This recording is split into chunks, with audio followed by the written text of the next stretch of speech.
আসসালামু আলাইকুম বন্ধুরা। আজকে আমি যাচ্ছি দুই বাংলার জনপ্রিয় লেখক সুনীল গঙ্গোপাধ্যায়ের বাসায়। তো চলুন আমাদের সাথেই থাকুন। বন্ধুরা, জনপ্রিয় লেখক সুনীল গঙ্গোপাধ্যায় 7ই সেপ্টেম্বর 1934 সালে জন্মগ্রহণ করেন। তিনি মাত্র 4 বছর বয়সে পরিবারের সাথে কলকাতায় পাড়ি জমায়। তার সাহিত্য চর্চার মূল কেন্দ্র ছিল কলকাতাতেই। বাংলা সাহিত্য অনন্য অবদানের জন্য তিনি 1972 ও 1979 সালে আনন্দ পুরস্কার লাভ করেন। বন্ধুরা, আমি এখন আছি সুনীল গঙ্গোপাধ্যায়ের পৈতৃক ভিটায়। তো আমি এখন যেই জায়গাটায় দাঁড়িয়ে আছি, এই জায়গাটায় 2019 সালে কালকিনি জেলা প্রশাসকের আয়োজনে এখানে একটা বইমেলার আয়োজন করা হয়েছিল। তো তখন আমি হয়তোবা ক্লাস 6-7 এরকম পড়ি, সঠিক আমার খেয়াল নাই। তো যাই হোক, এইখানে এই দিকটা একটু ঘুরে দেখাও। তো এই পুরা দিকটা হচ্ছে বইয়ের দোকানে ভরা ছিল।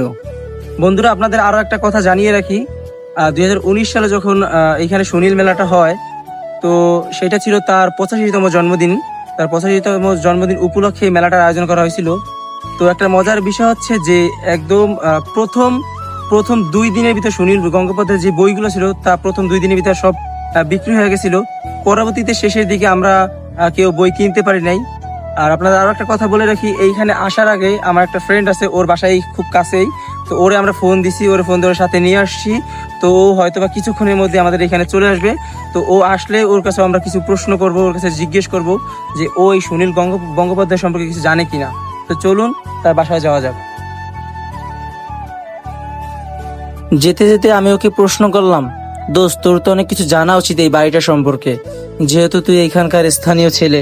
বন্ধুরা, দেখতেই পাচ্ছেন দুই বাংলার জনপ্রিয় লেখকের বাসার কি অবস্থা। তো বন্ধুরা, আপনারা দেখতে পাচ্ছেন ইতিমধ্যে আমার বন্ধু আশরাফুল, তো ও এখানে এসে উপস্থিত হয়েছে। তো আমরা এখন আছি সুনীল গঙ্গোপাধ্যায়ের পরিত্যক্ত বাড়িতে। তো এই বাসায় আসলে কেউ থাকে না, এখানে একটা তালা ঝুলতেছে, এই বাসায় কেউ থাকে না। তো এখন আমি ওর কাছে জিজ্ঞেস করব যে কিছু প্রশ্নের কাছে জিজ্ঞেস করি। আচ্ছা আশরাফুল, তুই কি তোর জন্মের পরে কখনো দেখছিস যে সুনীল গঙ্গোপাধ্যায়ের কোনো ছেলে মেয়ে বা তার নাতি নাতকুর কেউ এখানে আসছে? না, আমি জন্মের পর কখনো দেখি নাই যে তারা কখনো এখানে আসছে। আমি যতদূর জানি তারা সপরিবারে ভারতে থাকে। আমি জন্মের আগে সুনীল গঙ্গোপাধ্যায় এখানে এসেছিল, বাট আমি জন্মের পর দেখিনি কখনো। মানে তোর জন্মের আগে হয়তো বা তোর আব্বু আম্মু তাদের কাছ থেকে হ্যাঁ। শুনছো যে এখানে আসছে।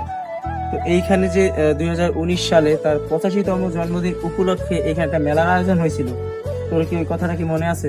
হ্যাঁ, তখন তো আমরা সবাই আমরা মিলে কত স্কুল ফাঁকি দিয়ে আসছি, মনে আছে তো? হ্যাঁ। তো বন্ধুরা, আপনারা দেখতেই পাচ্ছেন যে সুনীল গঙ্গোপাধ্যায়ের বাসা এইখানে একদম পুরো বাসাটা অপরিত্যক্ত, এখানে কেউ বসবাস করে না। তো এইখানে পুরো ময়লা আবর্জনা জৈল অবস্থাটা খুবই খারাপ হয়ে গেছে। আর এখানে জেলা আর কি অনেক কিছু আছে, মানে জাস্ট এখানে দেখার মতো কিছু নাই, জাস্ট শুধুমাত্র তার একটা স্মৃতি আছে যে এইটা তার জন্মস্থান। তো ধন্যবাদ আমাদের সাথে থাকার জন্য।